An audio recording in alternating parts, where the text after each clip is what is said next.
Hey guys, welcome to Thanksgiving here at Hasty Vegan.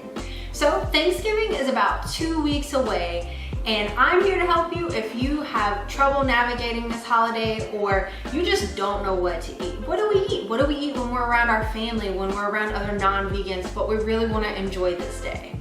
So what I've decided to do is post one recipe every single day this week to help you navigate this holiday. So let's get started.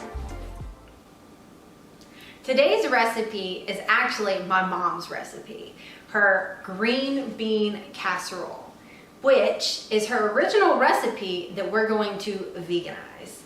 So a few years ago when I first went vegan, my mom and I sat down and said, okay, how can we make this recipe that I enjoyed so much as a non-vegan, vegan? And it was pretty simple actually. We just ended up changing ingredients. So that's what we're gonna do today. I'm gonna show you guys how she and I made this vegan.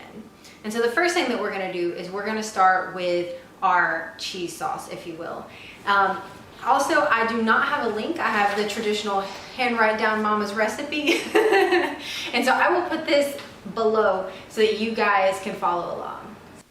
So the ingredients for the cheese sauce is butter, cheese, and cream of mushroom soup.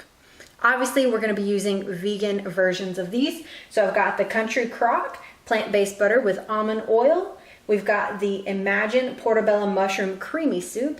And we've got Daiya cheddar cheese shreds for today's recipe. So the first step is in our broiler, we're going to put our butter, we're going to melt that, we're going to melt our cheese, and we're going to melt our cream of mushroom. So here's our butter. I've got about 1.5 cups of the shreds. The original recipe calls for like half a box of Velveeta.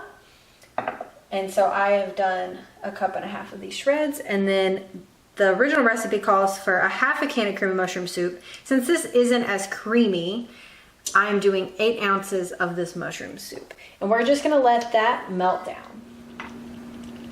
All right, so our vegan cheese sauce here is done. It's ready to be poured over our green beans.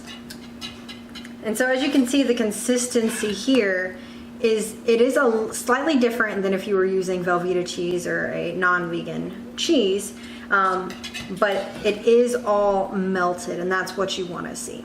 So we're gonna go ahead and pour this over our green beans. So I'm gonna set this aside, bring our green beans over. So you wanna put in your container, you wanna put defrosted green beans, and if you didn't have them defrosted, you can put it in the microwave for a few minutes and get it defrosted while you're cooking your cheese sauce.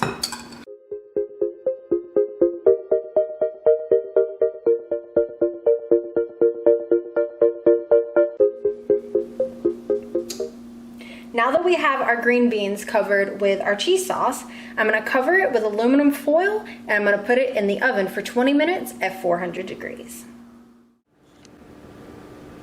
So I just took our green bean casserole out of the oven. The next step is to see if it needs any more water, if it needs to be cooked longer. So I'm gonna go ahead and take this aluminum foil off the pan. Here, look at that steam, that's awesome. So it's not burnt on the side. So that was the note that I have, that if it's burning on any of the edges, then you need to add a little bit more water, but it looks like we're good on liquid.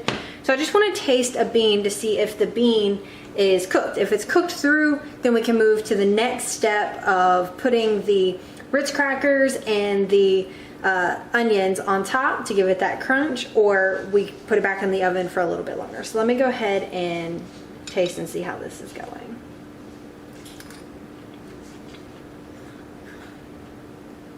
Looks like it's cooked through. So let's go ahead and move to the next step of crushing up our Ritz crackers and putting them on top.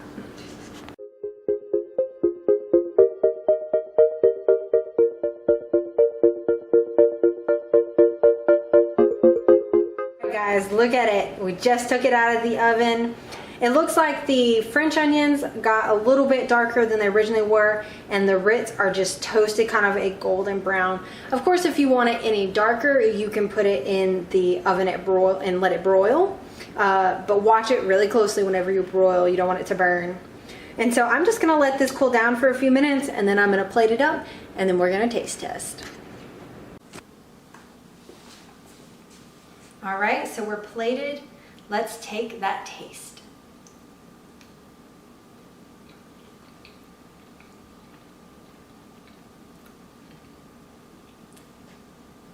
So the first thing that you're hit with is, of course, the cheesiness. I'm trying to get that off my lips right now so I can speak. But you're hit with cheesy, which is awesome because, you know, especially for vegans, those who had to give up cheese, there are cheese alternatives. Go out there, try them, they're amazing. But this is not lacking the cheese. It tastes like the cheddar cheese. It tastes like it's supposed to taste if it was non-vegan. You're hit with the crunchiness of the Ritz and also of those French onions. But then you're also hit with the balancing texture of the green beans. And if you notice, I didn't add salt anywhere in this recipe, but every ingredient that I added gives it that salt flavor. Of course, if you like more salt than I do, feel free to add that into the recipe. I would add it into the sauce actually, so that way it cooks onto the green beans. But I really enjoy this. Like I said, it tastes like it's supposed to taste if it was non-vegan. So I hope you guys enjoy this recipe. If you did, please comment below. Let me know what you thought. Also, subscribe, hit that little notification bell, and that way you can get the next video for this Thanksgiving week with me, and you can get more videos just like this.